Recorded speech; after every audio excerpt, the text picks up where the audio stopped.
Bonjour, bonjour à tous. Soyez tous les bienvenus. C'est super de discuter ensemble au début, de dire bonjour, de se raconter ce qui s'est passé dans la semaine. Mais bon, il faut commencer. Et puis, on aura peut-être un petit peu de temps après le culte pour parler ensemble.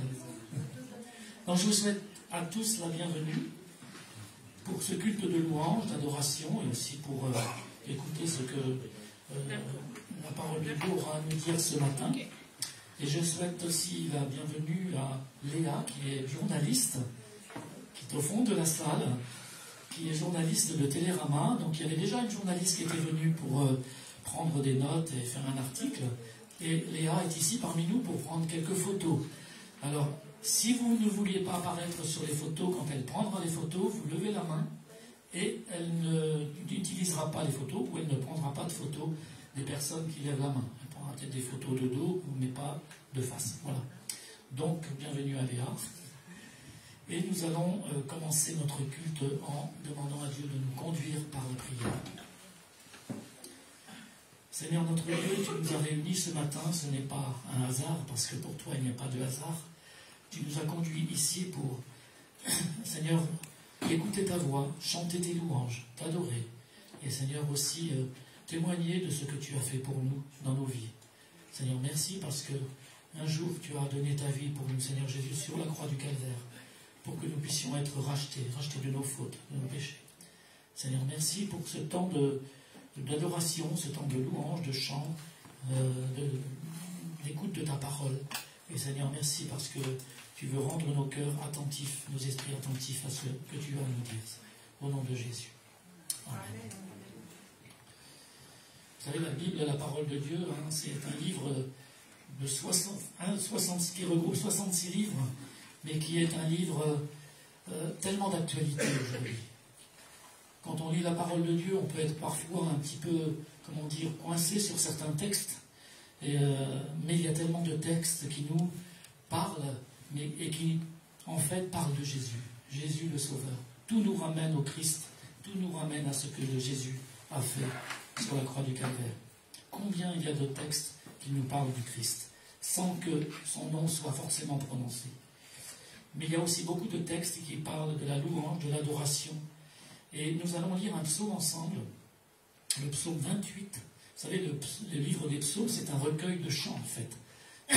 C'est un recueil d'hymnes qui ont été composés par plusieurs personnes, dont David, le roi David, mais aussi les fils de Corée, enfin des chantres qui chantaient dans le temple. Et ici, nous allons lire un psaume de David. Vous savez, David, il n'a pas eu une vie facile parce qu'il a été poursuivi pas mal par ses ennemis, par Saül, le roi Saül, qui voulait le tuer parce que Saül ne voulait pas que David prenne sa place. Donc il a dû fuir David à plusieurs endroits, se cacher dans des cavernes, enfin fuir l'ennemi.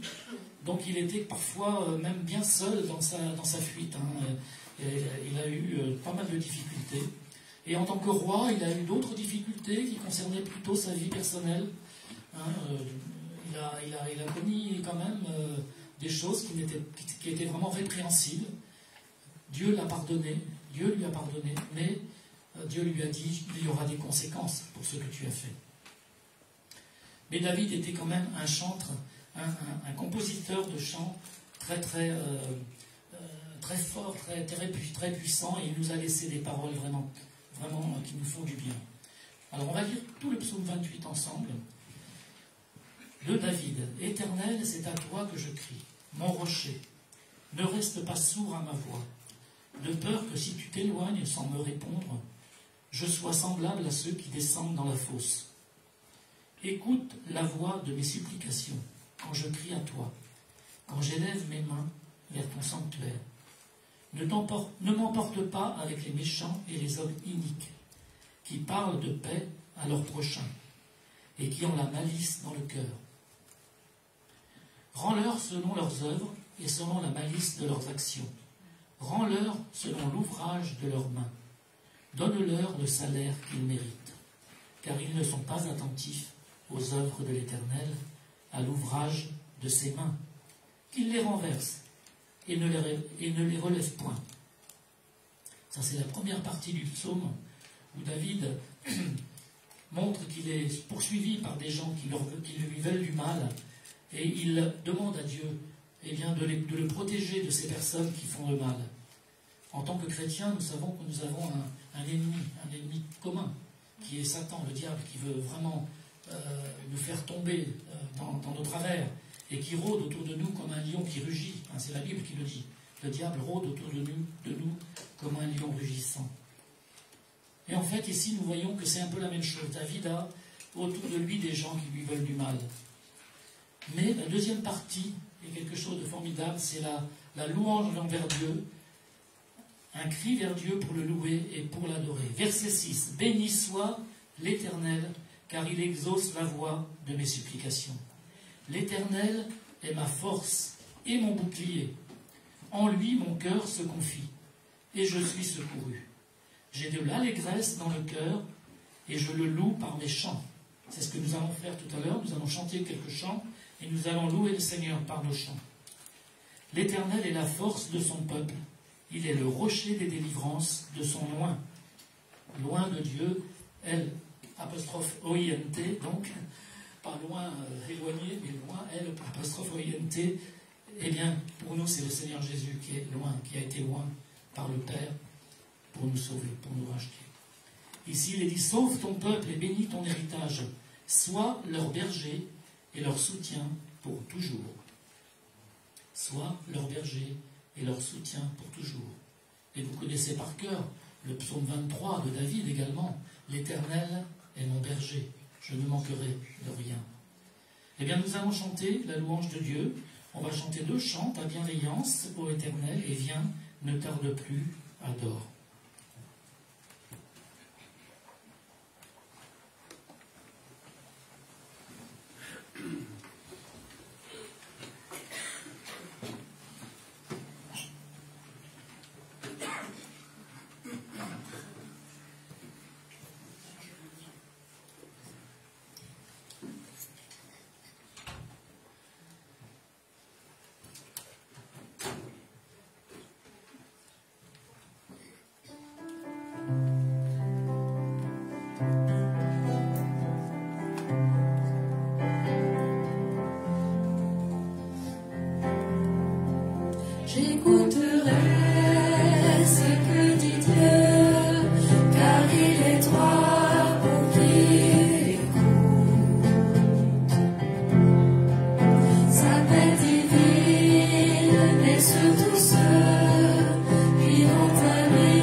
tout à l'heure que la Bible est 66 livres écrits par des auteurs différents. Mais quand on les lit et qu'on lit certains versets, on a l'impression qu'ils ont été écrits vraiment par une seule entité, par une seule personne, par Dieu, par l'Esprit de Dieu. On a tout à l'heure, dans le psaume qu'on vient de lire, on a entendu parler de la force de l'Éternel. Hein, il est dit dans le verset, alors attendez que je le retrouve, l'Éternel, verset 8, est la force de son peuple. Et ensuite, on a entendu qu'il était le rocher des délivrances, qu'il bénissait son peuple, et qu'il était leur berger et leur soutien pour toujours. Alors, je voudrais lire un verset dans Néhémie, le livre de Néhémie. Ils leur dirent, allez, mangez des viandes grasses et buvez des liqueurs douces, et envoyez des portions à ceux qui n'ont rien de préparé, car ce jour est consacré à notre Seigneur. Ne vous affligez pas, car la joie de l'Éternel sera votre force. Car la joie de l'Éternel sera votre force. Et ici, dans ce psaume, nous venons de lire, l'Éternel est la force de son peuple. Voyez combien l'Esprit de Dieu a uni ces personnes qui ont écrit toutes ces paroles. Dans l'évangile de Jean, il nous est parlé donc, dans le psaume du berger, on ne va pas lire le psaume 23, beaucoup de gens le connaissent, l'Éternel est mon berger. Mais dans l'évangile de Jean, voilà ce que nous lisons. C'est Jésus qui parle. Je suis le bon berger. Le bon berger donne sa vie pour ses brebis. Mais le mercenaire qui n'est pas le berger, et à qui n'appartiennent pas les brebis, voit venir le loup, abandonne les brebis et prend la fuite. Et le loup les ravit et les disperse. Le mercenaire s'enfuit parce qu'il est mercenaire, et qu'il ne se met pas en peine des brebis. J'en occupe pas. Moi, donc, je suis le bon berger, Jésus qui parle. Je connais mes brebis, et elles me connaissent. Comme le Père me connaît, et comme je connais le Père, le Dieu Tout-Puissant. Et je donne ma vie pour mes brebis. J'ai encore d'autres brebis qui ne sont pas de cette bergerie. Celles-là, il faut que je les amène. Elles entendront ma voix, et il y aura un seul troupeau et un seul berger. L'Éternel est mon berger. Jésus est notre berger. Et ici, il dit qu'il y a d'autres brebis. Alors, bien sûr, dans cette parole, il s'adressait à ceux de son peuple, au peuple d'Israël, là où il habitait. Donc, il s'adressait aux Juifs. Mais il dit, il y a d'autres brebis. Et celles-là, qui ne sont pas de cette bergerie, qui ne sont pas du peuple juif, qui ne sont pas du peuple d'Israël. Et celles-ci, eh bien, il faut que je les amène. Elles entendront ma voix, et il y aura un seul troupeau et un seul berger.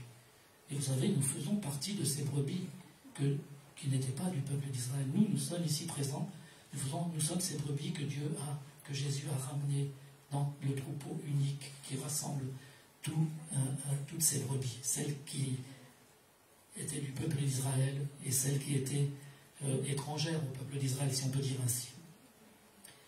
Donc l'Éternel est mon berger. Vous voyez, dans le psaume, on a vraiment des ingrédients en tant que texte qui nous ramènent à la parole de Dieu dans son ensemble, mais aussi au Nouveau Testament. Sauve ton peuple et bénis ton héritage. Il y a des paroles messianiques ici. Jésus est venu pour sauver son peuple. Jésus est venu pour sauver l'humanité. Il a donné sa vie. Il était innocent. Nous étions pécheurs, perdus. Mais Jésus, innocent, est mort sur la croix pour nous sauver. Donc il a sauvé son peuple et il a béni son héritage. Sois leur berger et leur soutien pour toujours. Nous allons chanter encore 2 chants. Chantons car Dieu est là, il est présent parmi nous, et la lumière de ta présence.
les ados, les plus jeunes, les petits, avec leur moniteur.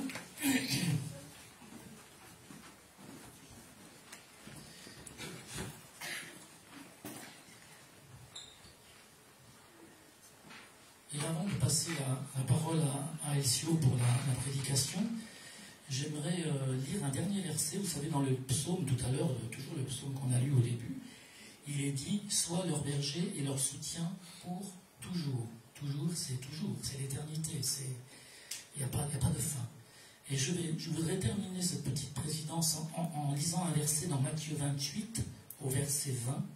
C'est le dernier verset de l'évangile de Matthieu, où Jésus dit à ses disciples « Et voici, je suis avec vous tous les jours jusqu'à la fin du monde. » Jésus nous a dit qu'il était avec nous tous les jours, jusqu'à la fin du monde. Un jour, ce monde va disparaître. Mais Jésus est toujours vivant et il sera avec nous tous les jours, jusqu'à la fin de ce monde. J'aimerais prier pour Elcio aussi, pour son message. Seigneur, nous voulons te remercier pour ces paroles que nous avons déjà entendues ce matin, de réconfort, qui nous font du bien, parce que même si nous avons dans la vie, comme tout le monde, des difficultés, que nous savons que notre ennemi commun est là pour nous faire tomber, nous faire chuter, Seigneur, nous savons que tu es là pour nous protéger, pour nous garder. Tu es notre berger, tu es avec nous tous les jours, jusqu'à la fin du monde. Merci Seigneur, parce que tu es notre force, et la joie de l'Éternel est notre force. Merci de ce que tu veux bénir Elcio pour son message, et que nos cœurs soient ouverts et prêts à entendre ce que tu as à nous dire. Au nom de Jésus. Amen. Merci Daniel.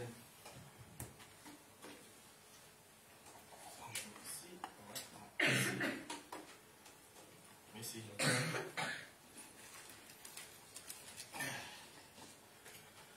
Bonjour à tous. Cette semaine, il y a quelqu'un qui m'a fait une remarque en disant que chaque fois que je viens devant, je dis ça va, j'espère que vous avez passé une bonne semaine. Et en fait, cette personne qui m'a fait la remarque, elle me disait, tiens, tout ça, ma semaine, c'était pas assez bonne. Il te pose la question, est-ce que ta semaine était bonne? Je l'avais dit tout simplement, quand je pose la question, quand je lui dis, j'espère que vous avez passé une bonne semaine, parce que nous savons qu'avec le Seigneur, on a toujours la joie, comme dit Daniel. C'est vrai qu'on a les mêmes problèmes que les autres. Le manque de travail, voilà, la santé, qui des fois, ça déconne. Pas mal de choses, mais nous avons le Seigneur. Et quand nous avons le Seigneur, ça c'est une autre chose. Notre vision du monde, c'est complètement différent de ce que les gens qui n'ont pas le Seigneur. Et c'est pour ça que j'ai dit ce matin, j'espère que vous avez passé une bonne semaine. Amen. Amen. Donc ce matin, je voudrais... Non, c'est pas... Je voulais faire une autre... Voilà. Elle s'appelait...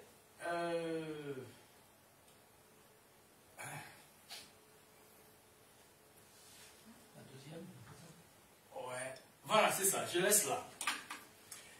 Former des disciples qui ont un tour en forme d'autres. Donc on va, le texte biblique de ce matin, c'est Actes chapitre 6, versets 1 à 7. Donc je vous encourage à ouvrir vos Bibles, à regarder, parce qu'on reviendra, on va lire ce texte biblique, mais on reviendra plusieurs fois à le texte. Ça y est, c'est bon? Donc si vous nous visitez ce matin, aussi cela, ça fait un peu de temps que vous ne venez pas, vous êtes toujours bienvenus. Ça y est, c'est bon? Sachez que vous êtes toujours bienvenus, vous êtes à l'église protestante évangélique de Châteauroux. Et je voudrais aussi dire un grand merci, parce que vous savez, ces 2 dimanches passés, je n'étais pas là. Donc, tout était bien passé. Vous avez fait le culte, les enfants sont partis en classe, tout était bien. Donc, merci beaucoup à tous ceux qui sont engagés pour que le culte continue, pour que l'église continue. Donc, je pense que je vais déjà partir quand même. Non, je vais pas, je viens d'arriver, donc je ne vais pas partir. Mais, dimanche passé, on était aussi au congrès de perspective. Et sur le site de l'église, il y a la prédication. Donc, je vous encourage à aller à écouter ce que Patrice Niveau a parlé, nous a encouragés. Il a parlé de la joie. Je dis, mais tiens, ces gens nous copient tous. Donc, il va faire une prédication sur la joie. Et c'est exactement ça, notre mot, un de nos mots pour notre église. Une autre chose avant de continuer là, le dernier dimanche du mois de mai, c'est la fête de Pentecôte. Hein? Donc c'est une fête chrétienne où beaucoup de gens viennent et on va le fêter comme d'habitude ici à l'église. Donc pour ce 28, il y aura une équipe qui viendra depuis l'Angleterre et c'est eux qui vont faire la prédication. Donc après le culte, il y aura un repas fraternel. Donc on est tous prêts pour fêter Pentecôte. On fait le culte et après on mange ensemble. Ça y est, c'est bon? Hein? Au moins un dit que c'est bon. Parce que nous voudrions continuer à vivre ce qui s'est passé dans le livre des Actes des Apôtres, qu'on va lire tout à l'heure. Vous savez, Acte 1, 18, il dit que « Mais vous allez recevoir une force, celle de l'Esprit Saint, qui descendra sur vous, alors vous serez mes témoins à Jérusalem, dans toute la Judée, la Samarie, à Châteauroux et jusqu'au fond du monde, à la fin du monde. » Donc, soyons comme ce feu de Dieu qui va un peu partout et qui va toucher notre ville. Amen. Ça y est, c'est bon? C'est bien. Une autre chose que je voudrais, avant de continuer, c'est que nous continuons à prier pour la croissance spirituelle de notre Église. Je vous avais dit, vous êtes d'accord avec moi, je pense, que cette ville, il y a plus de gens qui ont besoin du Seigneur que ceux qui sont déjà dans la salle. Donc, c'est notre responsabilité de les parler du Seigneur, de les montrer que les chrétiens, voilà, que les évangéliques ne sont pas tellement méchants comme les gens disent. J'ai vu un reportage, peut-être vous avez vu hier, sur le 2, un reportage sur les évangéliques. Donc, ils ont parlé des grandes églises. Ce n'est pas notre cas, mais je crois, j'aimerais bien, voilà, que l'église grandisse. Donc, ils parlent un peu de ces évangéliques, ils parlent un peu de ce qu'ils font. Cette semaine aussi, il y avait un autre rassemblement de Vie Lumière. Ils ont beaucoup parlé, je pense, assez mal, un peu méchant quand même. Et donc, voilà, il y a un dicton chez nous qui dit, chez moi, qui dit, c'est pas, vous pouvez parler de moi, si vous parlez bien, si vous parlez mauvais, parlez de moi.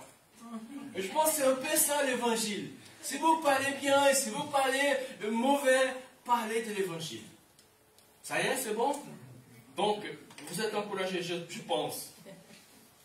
Former des disciples qui, à leur tour, en forment d'autres. Et là, je reviens à... non, c'est pas là. Hop. Voilà. Vous savez, depuis... Et on va continuer à parler. Pour le prochain dimanche, on parlera un peu de notre ADN en tant qu'Église, en tant que famille d'Église. Donc, dans notre ADN, on parle de former des disciples. Est-ce que quelqu'un voudrait bien lire ce qui est écrit là? Former des disciples de Jésus-Christ qui à leur tour en forment d'autres. Je vous laisse. Si Jésus s'est adressé aux foules, les a enseignés, guéris, nourris, il a surtout investi dans un petit nombre de disciples qu'il a pris avec lui, formés et préparés à poursuivre sa mission. Aujourd'hui aussi, la formation des disciples doit se trouver au cœur du ministère de nos églises. Approfondissons notre connaissance de la parole de Dieu, apprenons à suivre Jésus, à nous laisser transformer par lui, et transmettons cette formation à d'autres. Ce n'est pas l'affaire d'un seul pasteur, mais de nous tous. Entrons dans le mouvement du discipulat relationnel. Voilà, donc ça c'est un document que nous avons créé en tant qu'association, en tant que famille d'église, et là nous voulons vivre ces choses ici à Châteauroux, former des disciples. Donc c'est le cœur de notre vie. Ce que nous avons reçu gratuitement, on va les donner gratuitement. On est d'accord? Donc c'est pour ça qu'on va insister, c'est pour ça que ce matin, je voudrais vraiment qu'on puisse regarder ces choses. Nous voulons être des hommes et des femmes engagés. On voudrait avoir plus de musiciens ici. On voudrait aussi avoir plus de gens qui vont chanter. C'est vrai qu'on a pas mal déjà. Et vous voyez donc ça, il y a une petite équipe qui ça change chaque dimanche. C'est déjà bien. Nous voulons aussi un plus groupe de jeunes adultes qui seront là. Des réunions de prière qui seront plus grandes. Des études bibliques qui donnent envie que les gens viennent. En tout cas, voilà, il ne faut pas me décrocher parce que je rêve, et je rêve grand. Voilà, je rêve grand et je sais qu'on va y aller, on va de l'avant, on va vers la destinée que le Seigneur a pour chacun de nous, individuellement et nous en tant qu'Église. Nous voulons plus de gens qui vont faire la technique, donc je suis content que Jérémie, j'ai discuté un peu avec lui cette semaine, il a dit, tiens, voilà, je voudrais faire quelque chose. J'ai dit, pourquoi pas la technique? Il dit, ouais, c'est bien, pourquoi pas. Donc, il est venu ce matin, il est là avec Adja, et voilà, bientôt on aura un nouveau technicien. Voilà, c'est comme ça. Hein, Stéphane? La machine est là. C'est Stéphane, il a fait un gros cadeau, j'ai parlé de l'autre jour, mais c'est bien. Donc, c'est comme ça. De plus en plus, on s'y donne. C'est ma maison, c'est chez moi ici. Donc, comme je fais à la maison, je ferai ici. Si c'est moi, c'est beau, ici c'est beau aussi. Donc, voilà, c'est dans ce sens que nous voulons aller de l'avance. Donc, c'est chaque personne. J'ai écrit l'autre jour, là, et vous allez voir tout à l'heure, quand on aura les annonces, on dit, si chacun de nous invite quelqu'un, c'est-à-dire qu'on va multiplier par Dieu. Pas deux.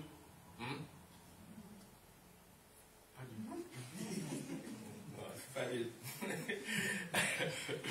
Donc, la question de ce matin pour moi, hein, qui puis-je faire pour augmenter cette flamme de l'évangile? Je ne sais pas si vous posez cette question. Quelle personne puis-je inviter à accompagner pour grandir spirituellement et faire des disciples qui font des disciples? Donc vous allez garder, c'est le principe 222. Principe 222. Donc tout à l'heure, vous allez découvrir ça. Les textes ce matin qu'on va lire, ce sont ceux qui ont été choisis pour servir. C'est le premier diacre, vous allez entendre ces mots et après on va rediscuter de ça, qui était là pour servir l'Église parce que l'Église commençait à grandir. Et c'est ça notre idée ici. On ne va pas rester là. Et c'est bien parce que Téléram va le faire grandir encore. Vous imaginez, vous allez sortir dans un comment on appelle ça, un reportage.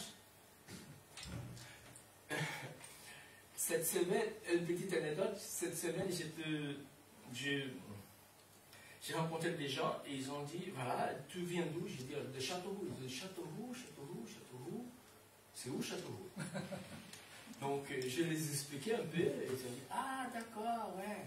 Ils connaissent toujours Tours, ils connaissent toujours Orléans, mais ils ne descendent pas à Châteauroux. J'ai dit, il faut que vous veniez à Châteauroux. Donc, c'est comme ça qu'on sera connu, pas simplement en tant qu'église, mais en tant qu'église, en tant que gens qui aiment Dieu, en tant que gens qui sont prêts pour aller de l'avance, pour faire des choses pour le Seigneur. Et ce texte qu'on va lire tout à l'heure va nous poser des questions. Comment puis-je faire pour aider mon église à grandir? Quelle est ma part? Comment être plus actif, plus engagé? Qu'est-ce que je fais quand il y a des critiques? Et qu'est-ce que la Bible parle sur l'unité? Vous êtes prêts? Ça y est, c'est bon? Donc, on va lire, et je vous laisse lire, on a 3 diapos de Actes 6, versets 1 à 7, et je vous laisse lire. À cette époque-là, comme le nombre des disciples ne cessait d'augmenter, des tensions surgirent entre les disciples juifs de culture grecque et ceux qui étaient nés en Israël. Les premiers se plaignaient de ce que leurs veuves étaient défavorisées lors des distributions quotidiennes. Alors les 12 apôtres réunirent l'ensemble des disciples et leur dirent, « Il ne serait pas légitime que nous arrêtions de proclamer la parole de Dieu pour nous occuper des distributions. C'est pourquoi, frères, choisissez parmi vous 7 hommes, réputés dignes de confiance, remplis du Saint-Esprit et de sagesse. Nous les chargerons de ce travail. Cela nous permettra de nous consacrer à la prière et au service de l'enseignement. » Cette proposition convint à tous les disciples. Ils élurent Étienne, un homme plein de foi et d'Esprit Saint, ainsi que Philippe, Procore, Nicanor, Timon, Parménas et Nicolas, un non-juif originaire d'Antioche qui s'était converti au judaïsme. Ils les présentèrent aux apôtres qui prièrent pour eux et leur imposèrent les mains. La parole de Dieu se répandait toujours plus. Le nombre des disciples s'accroissait beaucoup à Jérusalem, et même de nombreux prêtres obéirent à la foi. Amen. Je vais pas, Daniel a déjà prié pour ce moment, donc on va avancer ici. Même si on sait que dans l'église de Châteauroux, on n'appelle pas les diacres ceux qui servent. Ok? On n'appelle pas ça, on n'a pas cette nomenclature ici. Mais tout simplement, on va dire ceux qui servent à l'église. Ceux qui servent, ceux qui ont la responsabilité de servir, de venir, de présenter les choses devant le Seigneur. Donc, chaque fois que je prépare mes prédications, chaque fois que je pense à vous, en tant qu'Église, donc, cette semaine, j'ai fait un test moi-même, et en priant, j'ai cité, je pense, presque le nom de vous tous. Donc, quelques-uns, maintenant, je regarde là, je n'ai pas cité, mais je commence à garder les noms de chaque personne.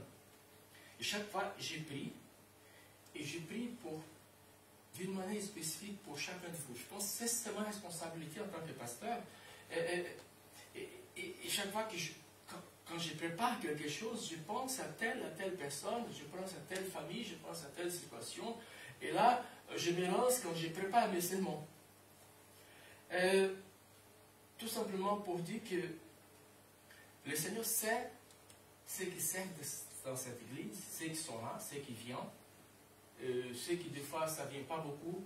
Et ça, c'est mon devoir de veiller, de prier, de les encourager dans la prière. Et quand j'ai la possibilité d'y aller, de parler, de les rencontrer, de prier ensemble, c'est quelque chose que ça fait partie de nous en tant qu'Église.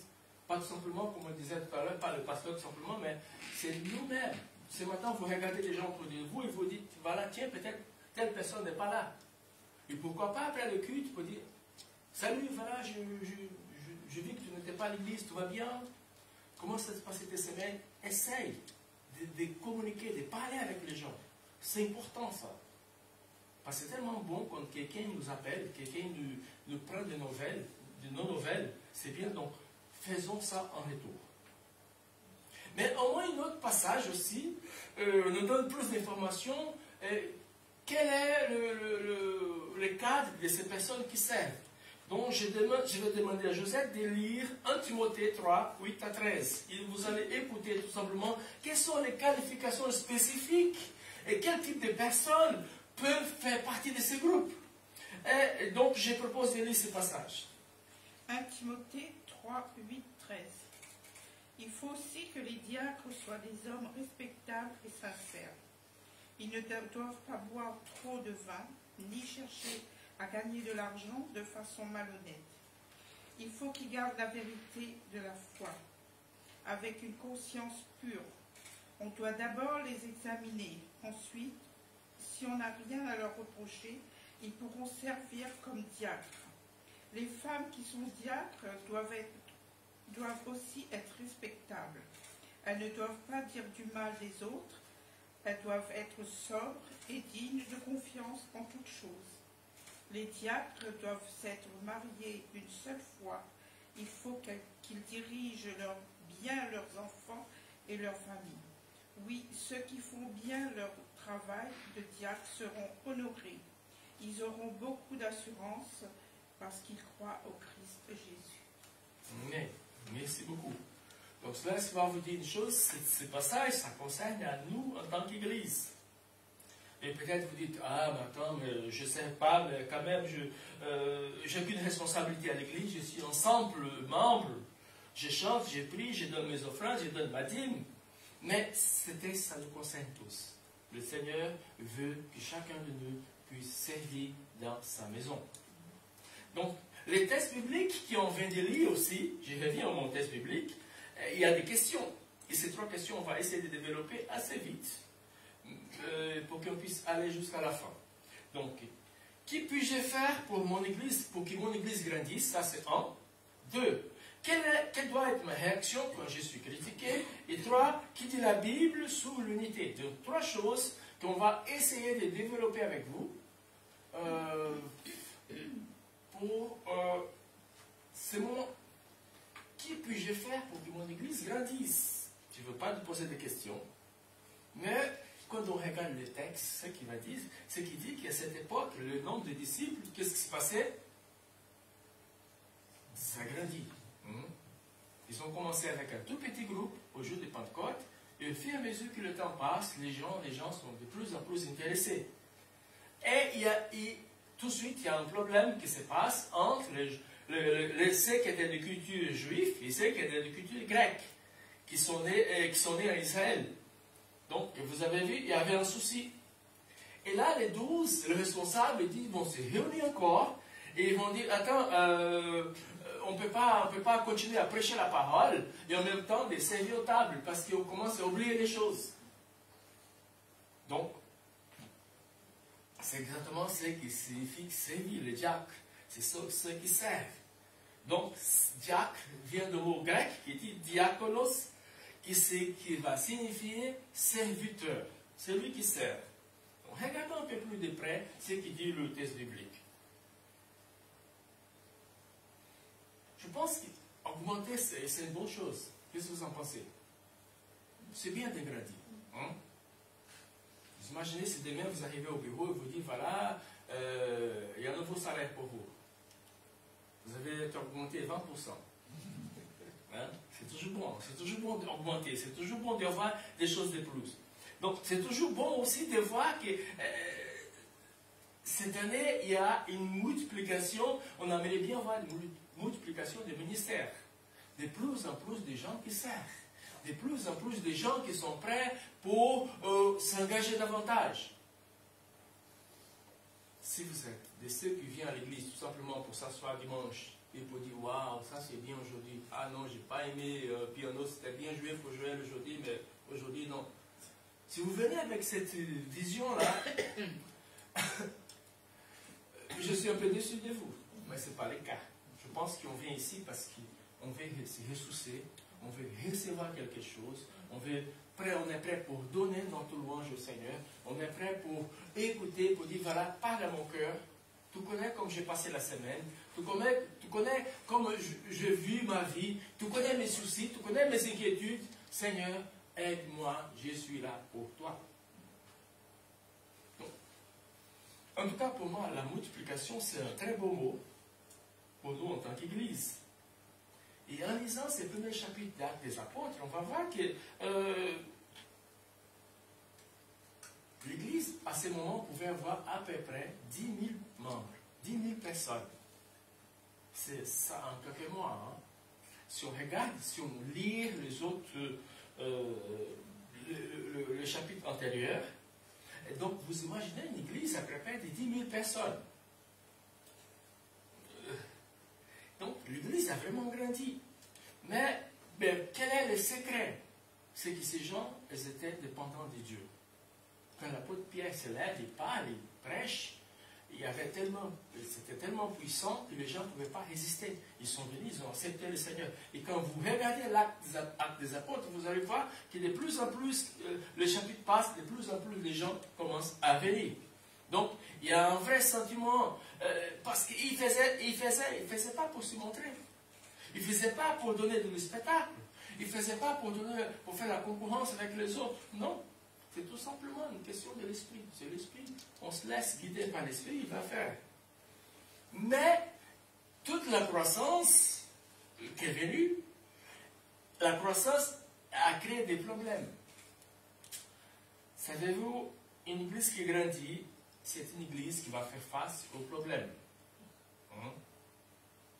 Va faire face aux problèmes. C'est vrai que nous grandissons ici à Châteauroux. Pas beaucoup d'abord, mais à mon avis, je pense qu'on progresse. On progresse à niveau du nombre de personnes, on progresse à niveau de mentalité, on progresse à niveau de ce désir de connaître davantage le Seigneur. C'est vrai qu'on n'a pas de problème d'espace. Vous voyez, il y a pas mal de chaises qui sont autour de vous, qui sont vides. Donc, pour le moment, on n'a pas ces problèmes-là. Même pour l'espace, pour les enfants, la classe de dimanche, il n'y a pas tellement de problèmes. Il y a toujours des espaces. Mais, je suis sûr, je suis convaincu, personne ne va sortir ça dans mon cœur, qu'un jour, voilà, que nous grandissons, qu'un jour, on aura des soucis. Et dit, tiens, on va quitter cette place-là. On va chercher une place un peu plus grande. Amen. Aide-moi dans ma foi. Je sais que ça va se passer. Je crois, j'ai cette assurance dans mon cœur.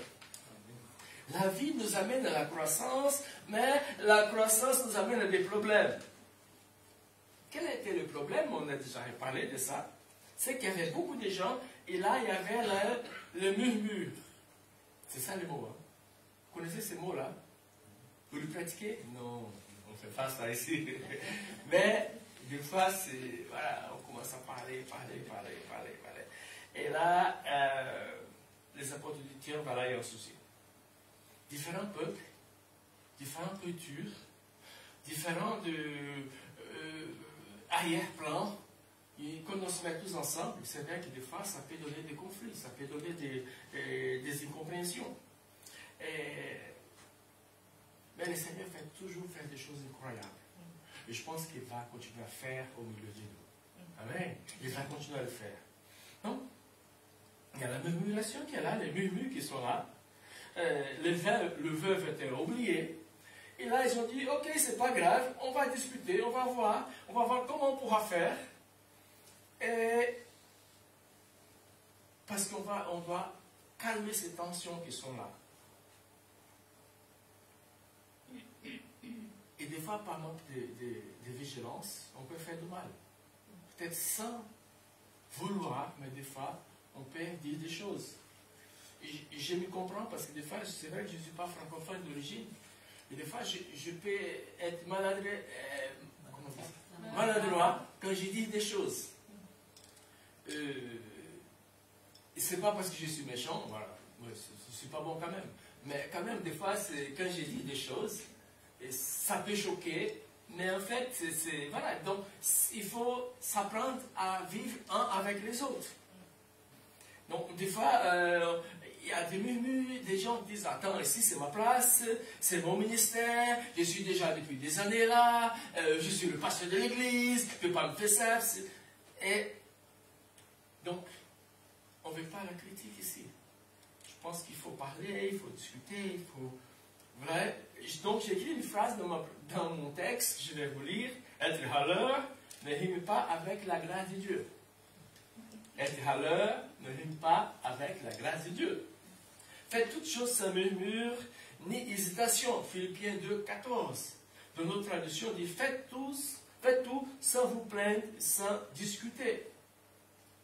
Donc, c'est un verset pour toute l'Église. N'excluez personne. Pas de bagarres, pas de blocages, pas de... Non, ces choses, ça ne doit pas avoir parmi nous. Donc la vie, je reviens encore, la vie nous amène à la croissance, et la croissance nous amène des problèmes, mais les problèmes nous amènent à des solutions. Donc on ne va pas s'arrêter là. Ça va grandir, ça aura des problèmes, mais on va trouver la bonne solution et on va continuer ensemble. Donc les 12 vont convoquer les autres, vont discuter, ils vont dire, écoute, il y a un dysfonctionnement parmi nous, on doit arranger ces choses. Ils vont choisir des hommes réputés, dignes de confiance, remplis de Saint-Esprit et de sagesse. Et ces personnes vont être chargées de cette responsabilité. Donc, les apôtres disent, écoute, il n'y a pas de souci pour nous de servir, mais quand même, voilà, comme il y a beaucoup de monde maintenant, il faut qu'on fasse les choses différemment. Donc, c'est tout simplement dit que servir, c'est être des diacres. Des diacres, ce sont qui servent. Donc, ce sont des responsables qui servent. Donc, la deuxième chose que je voudrais voir, quelles sont les conditions et critères pour ceux qui servent. Et là, digne de confiance, rempli de Saint-Esprit et de sagesse. Et peut-être tout de suite vous dites, ah tiens, mais je ne peux pas arriver là, Seigneur. Tu as de grandes conditions pour moi. Mais il y a toujours des gens qui sont prêts pour le faire. Si on n'est pas capable, c'est le Seigneur qui nous donne la force, le courage pour faire des choses pour lui. Donc il ne faut pas penser, ah je ne peux pas faire parce que je n'ai jamais fait. Ah je ne peux pas faire parce que j'ai déjà essayé avant. Ah ça n'a pas marché une fois. Non. nous travaillons tous pour l'unité de notre Église et nous voulons continuer à travailler pour ceux qui veulent l'unité, les services, la joie et l'onction du Saint-Esprit. C'est ça que nous voulons pour notre Église. Ces choses, ça doit être là. Et je passe vite, je dis, qui dit la Bible sur l'unité? Quelle est la raison de cette unité? Vivre dans l'Église, c'est travailler ensemble. C'est prendre des décisions ensemble. C'est aller dans le même sens ensemble. Mais la meilleure manière de faire fonctionner l'Église, c'est de partager les choses. De partager nos tâches, nos responsabilités. Vous savez, donc ici, il y a un conseil pastoral, il y a un conseil élargi, et après, il y a l'Église. Donc, on essaye toujours de faire des choses, de partager. Pour moi, il n'y a pas de souci que quelqu'un vienne ici qui puisse prêcher. Pour moi, il n'y a pas de souci que quelqu'un puisse continuer ou développer un nouveau ministère. C'est comme ça qu'on va avancer. C'est là, et là, c'est pour ça que les apôtres disent, cela va nous permettre de prier et de nous consacrer au service de l'enseignement. Lire la Bible, prier, tout le monde le fait, vous le savez, tout le monde le fait. Mais les responsables, quel que soit le niveau, soit le pasteur, soit les autres, ils doivent se préparer les leçons. Vous pensez que les enfants vont en classe, vous qui êtes dans la classe, vous qui êtes dans la salle, qui travaillez avec les enfants, vous savez que vous devez préparer les leçons, vous les préparez. Ce n'est pas tout simplement. Donc, vous prenez votre temps. Vous renoncez des fois à votre famille, vous renoncez peut-être une demi-heure, 1 heure, je ne sais pas combien de temps vous préparez, mais pour que les choses soient bien, pour que les enfants, quand ils sont en classe, qu'ils puissent faire quelque chose, pour qu'ils puissent travailler, pour qu'ils puissent comprendre davantage, depuis le bas âge, comment servir Dieu, comment l'honorer dans les vies, comment faire les choses correctement. Et quel est le résultat final de toutes ces choses? Je reprends ma phrase. Les solutions qui nous amènent à une plus grande croissance. C'est-à-dire qu'on va continuer à trouver, à avancer, à faire le Seigneur, pas simplement connaître le Seigneur, mais le faire connu dans cette ville, que partout où nous serons. Et c'est intéressant que ces personnes, elles étaient là, elles ont servi, et l'Église a calmé, et l'Église continue à grandir, Et si on revient au verset 7, il dit, la parole de Dieu s'est répandue toujours plus. Le nombre des disciples s'accroissait beaucoup. Et j'ai mis en parenthèse dans mon texte à Châteauroux. Je n'ai pas mis Jérusalem, j'ai dit plutôt à Châteauroux. Le nombre des disciples a grandi à Châteauroux. Et même de nombreux chrétiens obéissaient à la foi. Donc j'ai tiré le nom prêtre et j'ai dit de plus en plus de chrétiens obéissent à la foi. Est-ce que vous rêvez avec moi? De plus en plus de gens qui viennent, de plus de gens qui sont obéissants à la parole. Donc la vie nous amène à la croissance, la croissance nous amène à des problèmes nous conduisent à des solutions, et des solutions à la plus grande croissance. Ça y est, c'est bon? On va regarder cette phrase. Croissance, problème, solution et un peu plus grand. Donc, je voudrais finir avec un verset de 2 Timothée 2:2. Donc, c'est ça que je disais tout à l'heure, c'est le principe 2:2. Et là, je voudrais qu'on lise tous ensemble avec une bonne voix. 1, 2, 3. Ce qui va entendu enseigner devant de nombreux témoins, confiés de la chanceux, ils doivent être capables eux-mêmes de l'enseigner aussi à d'autres. Ce que j'ai entendu, donc je dois partager ça aux autres. Vous imaginez si ce principe est vrai dans ma vie, je dois de plus en plus partout, je peux y aller, je dois laisser la semence de l'évangile. Je dois montrer aux gens que, voilà, je vis dans ce monde, je suis à Châteauroux, je suis la réforme des retraites, mais quand même, j'ai quelque chose de plus à vous présenter. Amen. Est-ce qu'on peut prier?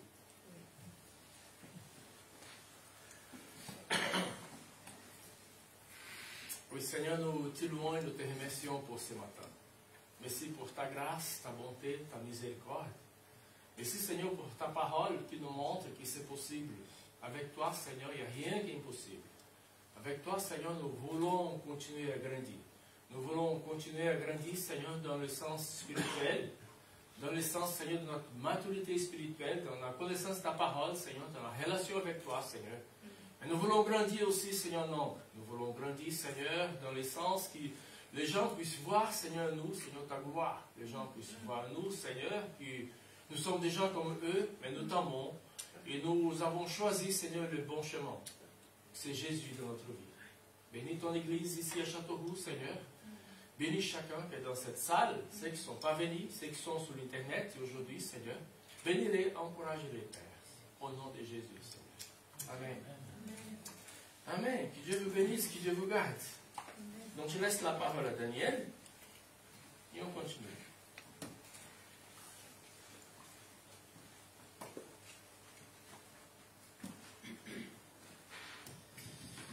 Merci Elcio. J'espère que nous sommes un peu boostés maintenant pour le service. Pour Dieu, il n'y a pas de petit ou de grand service. Tous les services sont, à ses yeux, quelque chose d'important.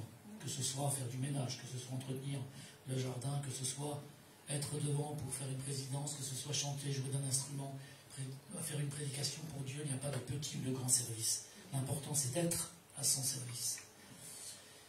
Je voudrais faire une petite aparté. Vous savez, Elcio est brésilien, donc les Français, pour lui, c'est pas toujours facile. Et ayez de l'indulgence pour lui et il est excusable. Moi, je ne suis pas excusable parce que j'ai remarqué dans la présentation qu'il y avait 2 petites fautes que je n'avais pas vues. Parce qu'il m'envoie les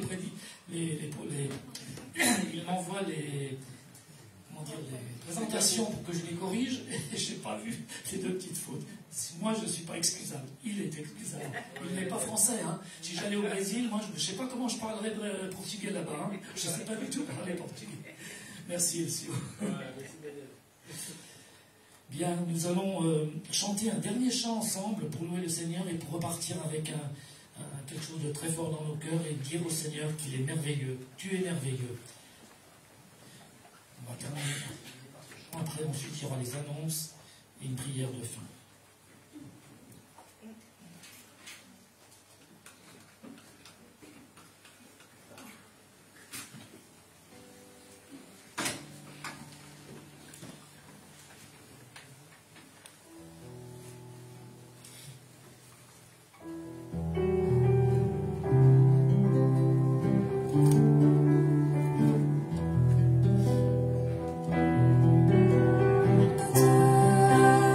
De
petites secondes de technique avant de passer à la présentation.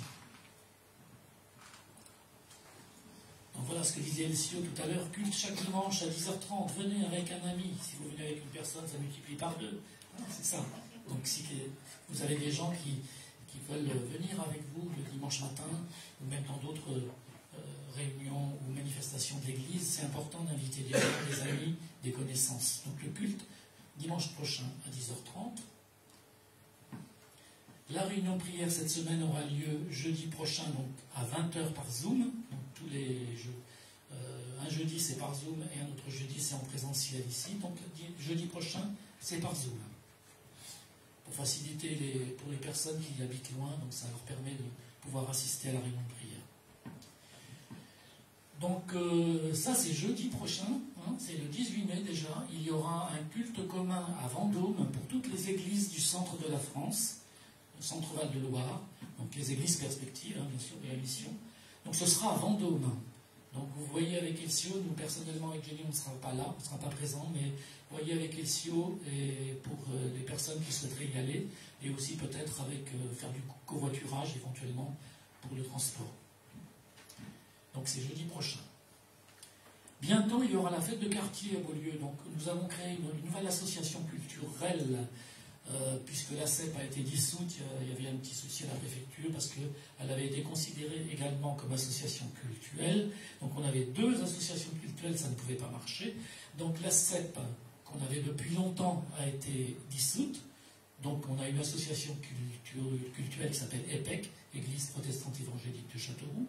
Et nous avons créé une seconde association, celle-ci culturelle, qui s'appelle Kairos. Donc il y aura, dans le cadre de l'association Kairos, vous voyez, c'est écrit en biais là, qui veut dire agir à peu près, hein, agir au bon moment. Donc dans le cadre de l'association Kairos, on participera à la fête de quartier à Beaulieu le 10 juin de 15h à 19h. Donc il y aura un stand pour les enfants, pour faire des bricolages, et il y aura pour les adultes des fiches de recettes produits DIY, enfin ça veut dire do it yourself, que vous pouvez faire vous-même. C'est un truc anglais. Hein. Donc des recettes pour faire pas des recettes de cuisine, des recettes pour faire des produits d'entretien moins chers, beaucoup moins chers, qui ont le même effet au niveau de l'entretien, que ce soit de la lessive, pour la vaisselle, etc. Et beaucoup moins cher que ce qu'on trouve dans le commerce. Ça, je crois que c'est Jenny qui s'occupera de ça.